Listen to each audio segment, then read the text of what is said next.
مين؟ ازيك يا بنتي؟ انا حماكي.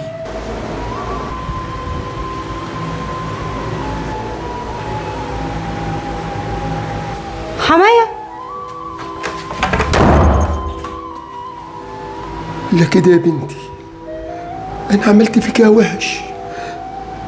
ده بقت ابني وابن عازمني، ما كنت واقفه كويس على اللي جرالك. بقول لك ايه يا مودي؟ يا روعة، هو ابوك عامل ازاي؟ ابويا عامل ازاي؟ يعني ايه يعني؟ مش فاهم. يعني شكله ايه؟ عامل ازاي؟ ما تستعجليش يا ستي، كلها كام ساعة كده وهتلاقيه جاي، لان انا كنت قايل له يجي النهارده وهعرفك عليه. نعم. نعم الله عليك. ده انا في حد جه وطردته. حد جه وطردته ازاي؟ مش فاهم. يعني مين الحد ده؟ معرفش، هو واحد كده راجل كبير. ايوه يعني راجل كبير، ما فهمتيش ده مين يعني ولا ايه؟ بس بسأله مين، قال لي حماكي. وهيكون ابويا. ما انا معرفش اصلا ان ابوك ولا شفت يعني ايه ما تعرفيش؟ طب ما بقول لك حماكي يبقى ابويا. ما انت ما قلتليش يا مودي ان هو جاي النهارده، هعرف منين؟ انا بشوف على ظهر ايدي. مجنونه؟ ما هو انا ما قلتش بس واحد بيقول لك انا حماكي. ما هو شكله غريب بصراحه، مش لاقي خالص يعني. شكله غريب ماله يعني؟ شكله كان عامل ازاي؟ جايب طقم كده على قده قوي وشبشب في رجله. يعني ايه طقم على قده وشبشب في رجله؟ ما ده راجل كبير يا بنت، انت عايز يلبس ايه يعني؟ مش فاهم. ما جاش في دماغي ان هو ممكن يكون ابوك بجد، انا افتكرت ان حد بيستظرف. يعني ايه حد بيستظرف يا روعه؟ يعني في حد هيستظرف يروح يخبط على الناس ويقول ان هو حماكي؟ ليه ما قلتليش من البدايه ان هو ممكن يكون جاي؟ كنت هاخد اذنك يا روعه ولا ايه يعني؟ على الاقل كنت ابقى عامله حسابي، ابقى لابسه كويس، ابقى عامله اكل، وعلى الاقل كنت انت اللي تفتح له وتستقبله، مش انا مره واحده. ايه الحجج الفاضيه دي؟ يعني انت تبقى لابسه كويس يعني؟ انت جاي لك عريس؟ ابوك ايه يا مودي؟ ابوك ايه ده؟ لو ابوك بجد يبقى يعق قوي بصراحه. يعق قوي بصراحه؟ ما شكله غريب جدا وشكله مش راكب على بعضه اصلا. عارفه يا روعه اللي طلع ده اللي جاي هنا ده لو كان ابويا وانت قفلت الباب في وشه، انا مش هقول لك انا هعمل فيك ايه، بس انا مش هتسرع، هستنى لحد ما اشوف اذا كان ده ابويا ولا لا. بس بقى بعد كده عمال ان انت تتكلم اصلا مش عارفه انت بتتكلم على ايه. ده يبقى ابوك؟ يا بنت في ايه؟ بتتكلم على حيوان كان جاي يخبط عليك ولا ايه؟ وحتى لو مش ابويا مش بني ادم. ما هو انت ما ربنا كرمك يعني، ما كنت تصرف عليه شويه بدل ما اظهره اللي زي الزفت ده. ما هو انت اكيد اللي انت بتقول عليه ده مش ابويا، عشان ابويا عمره ما هيبقى بالشكل ده. وحتى لو ابويا يا روعه، هو ابوك هيخرج ببنطلون ترنج وتيشيرت نص كم مبهدل قوي وشبشب في رجله، وهو جاي وعارف ان انت قاعد في الكومباوند ده، وعارف ان انت مركزك ايه وسط المجتمع؟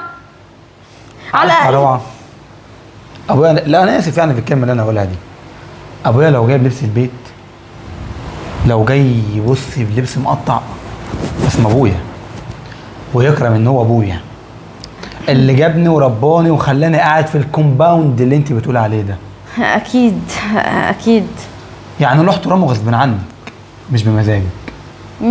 لا ما انا عارفه، بس برضه مش هحكم يا روعه ولا هتسرع في قرار غير لما اعرف. لا يا حبيبي يعني ان شاء الله تطمن على ابوك، عن اذنك. ماشي يا روعه عادي، بقيت بتعرفي تقولي كومباوند. ماشي يا ندى. ايه يا بابا؟ تعالى. ايه ده؟ ايه ده؟ ايه ده؟ عايزه حاجه عشان خارج؟ ايه الشياكه دي؟ هو انت رايح فين؟ رايح عند اخوكي. اخويا؟ مودي. ليه؟ هو انت مش كنت هناك؟ كنت هناك ومراته طردتني. ايه؟ عشان شكلي زباله وما عجبتهاش وعشان كلمتها بطيبه. طب ما ممكن يا بابا عشان هي ما شافتكش قبل كده، ان هي يعني اتلخبطت او خافت مثلا، يعني ما تسقش الظن فيها. يا بنتي برضه مهما كان نظيف، حتى لو غريب مش من حقها تقفل الباب في وشي، تتاكد الاول انا مين. لكن هي خدت الناس بالمظاهر، ما بصتش للتواضع. طب وانت ليه جيت غيرت ومشيت؟ عشان اعرفها انا مين، لان لما رحت لها بالانسانيه بالانسان الطيب استقلت بيا وهنتني، اروح لها اعرفها هي مين وانا مين. بس يا بابا ممكن تكون مثلا ما يكونش قصدها، يعني انا لو مكانها وما شفتش حماية قبل كده وجي حد بيقول لي انا حماكي من غير ما جوزي يسيب لي خبر، ما اكيد يعني. وانا جاي لك عشان تبرر لي الموقف. انا شفت الموقف وانا اعرف ايه الموقف صح او غلط او تبرير الموقف ايه. الموقف ما فيهوش اي تبرير خالص. ان دي انسانه متكبره مش متواضعه. خلاص يا بابا، انت تقريبا انت حضرت الحوار، فكده انت مش هتقول حاجة غلط. وروح شوف بالبدلة، شوف هتستضيفك ولا لا. لو لا يبقى كده انت شايفاك واحد غريب، لكن لو يبقى هي عملت كده عن قصد. انت الظاهر زيها. زي بتكلم مين معاكي يا ليه اصلا؟ في يا بابا، انا بتكلم معاك بالعقل لا يعني. نتحايل يا بتبني. يوه، اي حد بيتكلم في البيت ده تبقى وحش. ايوه. مساء الخير. مساء النور. مش ده بيت ميدو عادل ابو جبل؟ ايوه، حضرتك مين؟ انا والده، لو سمحتي ناديله. ما شاء الله، حضرتك شيك قوي ومظهرك جميل جدا، الله اكبر. شكرا. طيب اتفضل، احنا مش هنتكلم من على الباب. لا معلش، ناديل ابني. حاضر. قولوا له بابا على الباب. يا مودي، يا مودي، يا مودي، تعالى يا حبيبي. ايوه عمي. يا ابويا، ازيك يا حاج؟ اخبارك ايه؟ وحشني والله. اتفضل. عامل ايه يا ابني؟ لا مش هخش. بتبنك يا حاج، اتفضل نتكلم جوه. انا جاي اقول لك كلمتين وامشي. تمشي ازاي انا يا حاج؟ في ايه؟ اتفضل. ما انا مش هخش بيتك تاني. غير عتبة بيتك. ايه؟ غير عتبة بيتك. اغير عتبة البيت ازاي يا حاج؟ والعنوان ابعته لك على الواتس، تبقى تجيني فيه عن اذنك. يابا خد، رايح فين؟ ايه روعه ده؟ في ايه؟ انا مش فاهم حاجه. ما تفهميني ايه اللي بيحصل؟ انت اللي قابلتيه على الباب. انا مش فاهمه اي حاجه. طب انت صدر منك حاجه وحشه؟ لا. الله، امال في ايه؟ طب ابقى شوف هو هيبعت لك العنوان على الواتساب امتى وابقى اروح له. طب ما في حاجه غلط انا مش فاهمها دلوقتي. هو انا فاهمه حاجه؟ ما انا قدامك اهو، اللي حصل قدامك هو اللي قدامي، واحنا الاتنين مش فاهمين. وسع يا موتي، ماشي يا وسع. روعه. غير عتبة بيتك وما رضيش يدخل بيتي. هو في ايه؟ اكيد في حاجه انا مش فاهمها. ماشي.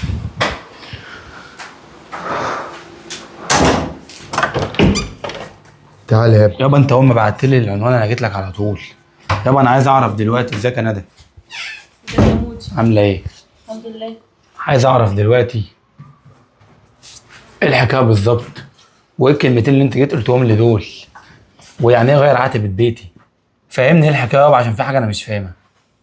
الحكايه يا ابني وما يعني فيها مش فاهمه حاجه انا. ان الست مراتك المحترمه. مفيش حد بيرد عليا ليه؟ في ايه يا ندى؟ عايزه افهم في ايه. طب ما احنا بنحكي. ماشي احكي يا بابا، مالك عصبي ليه من الصبح يا بابا؟ قاعد تزعق فيا. هو انت ما شفتيش حاجه؟ انا بتكلم في الاصول. في الاصول انك تقعدي وتسمعي، اشتري ما تبيعيش، ما تقطعناش في الكلام.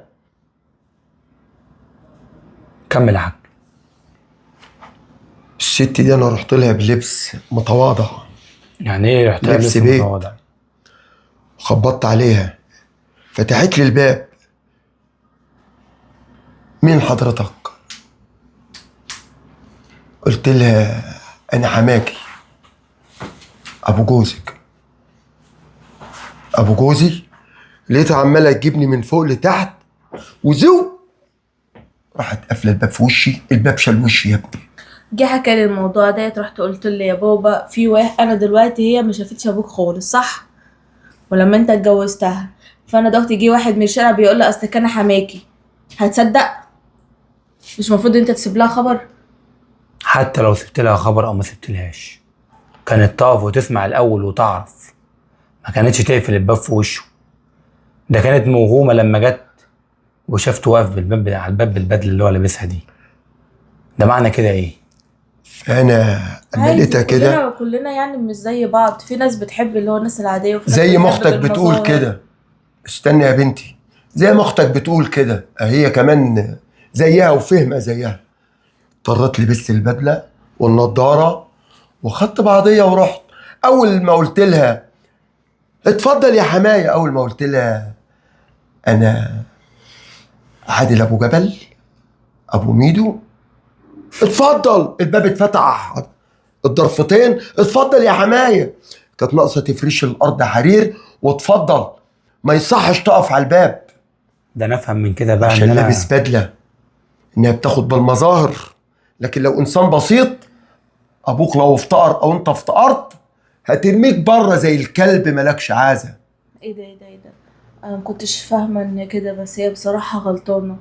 هو البني ادم المظاهر فعلا ان انا مثلا لو كنت لابسه عبايه دوت ورحت لها هتزعطني من بيتك؟ بصراحه يا مودي لا، انت لازم تختار واحده ان هي تصونك وتحترمك وتشيلك فوق راسك، حتى مهما كان يعني عيلتك فقيره يعني، بس كانت المفروض ان هي تستقبل ابوك احسن استقبال وهو بالجلابيه. مش صح يا بابا؟ فده يا ابني ما ينفعش. ما انا ممكن الاقي واحد يدخل عليا ببدله بس هو شحات بقى برياله، ممكن يدخل معايا واحد بجلابيه يكون معاه فلوس كتير، مش بالمظاهر يعني. سمعت اللي اختك قالته لك؟ انا ما اعرفش الموضوع كده والله يا بابا. يعني انت رايك ايه يا حاج؟ رأيي انك تطلقها، والله يا ما مودي عارفه تستاهلش مش تاكل أخويا، لقمة. كنت اتجوزتك. مش حد يخسرك والله، هي خسرتك. وانا عمري ما انزل كلامك الارض. عشان ربنا يسعدك تبقى عايش انسان كويس وسعيد، اكسب رضا ابوك عشان ربنا يرضى عنك. ويبقى في صلة رحم بينك وبين اهلك، لان الست اللي زي دي بتقطع صلة الرحم، تخليني لا اشوفك ولا تشوفني ولا اخش لك بيت لحد ما اموت. احنا عارفين ان الموضوع صعب عليك، ان انت بتحبها وممن كان حتى لو مش بتحبها دي مراتك. الحب يا بنتي مش كل حاجة، ومراتك. الكرامة والدين والاخلاق ومراتك وعشت فوق معاها. كل شيء.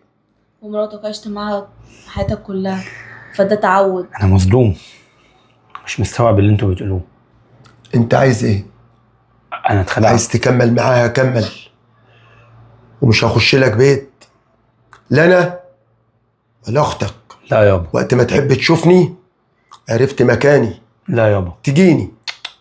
وانا مش ابن حرام عشان اعمل كده. انا لازم اشتريك واشتري اختي. انا العقل يا حبيبي. كل اللي انت قلته هيتعمل. انا ما فرضتش عليك، انا شرحت لك وجهة النظر وسبت لك الاختيار عشان ما ابقى ظلمتك. ماشي يا حاج، وانا كده رسالتك وصلتني، ودلوقتي لازم اوصلها بعد اذنك. اتفضل.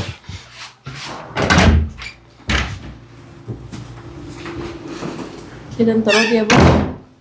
راضي، وانت تاني مرة تتعلمي من الكبار، ده درس ليكي برضه عشان لما تبقى بيت تحافظي على الناس اللي فيه وتحترمي اهل جوزك. انا عمري ما كنت زيها يا بابا، ولا عمري هكون زيها.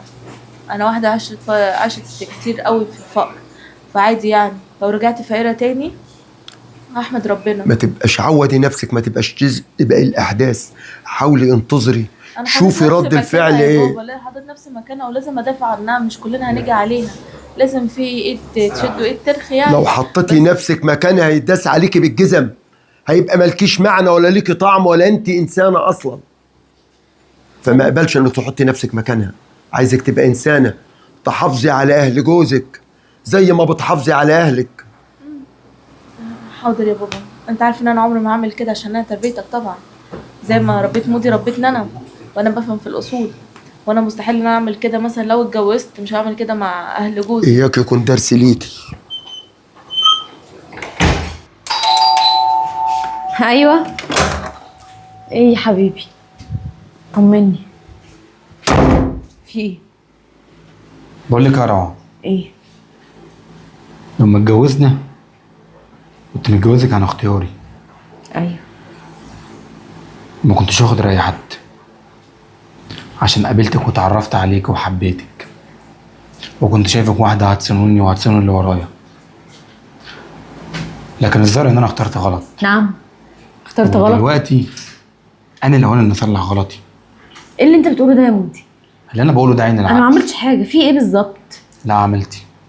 لما ابويا يجيلك لحد هنا وهو لابس لبس عادي وتطرديه وتقفل الباب في وشه تبقى عملتي، ولما يرجع يلبس بدله وشكله يتغير 180 درجه وتشوفيه تنبهري بيه وتبقى عايزه تدخليه تبقى عملتي، وتبقى انت واحده بتاخد بالمظاهر. يا مودي فهمني بس، انا اغلط بس ما كانش قصدي على فكره غلطي ده، وانت برضو ما عرفتنيش ان حمايه جاي من غير يعني. ما اعرفك، انت واحده ناضجه وعاقله وفاهمه وتبقى عارفه تتصرفي ماشي، بس ازاي. كان اول مره وانا ما كانش قصدي اي انا شيء. مش متجوز عيله صغيره يا روعه. انا افتكرت ان هو واحد كده غريب وخلاص. واحد قال لك انا حماكي يبقى حماكي، مفيش حد هيجي يخبط عليك ويرمي البلا ويقول انا حماكي وهو مش حماكي. انا مش قصدي على فكره اي حاجه، وانت فهمتني غلط، ولو عاوزني ان انا اصلح غلطي باي طريقه هو ايه اللي لا. تصليح الغلط بتاعك انا عارف هيحصل ازاي.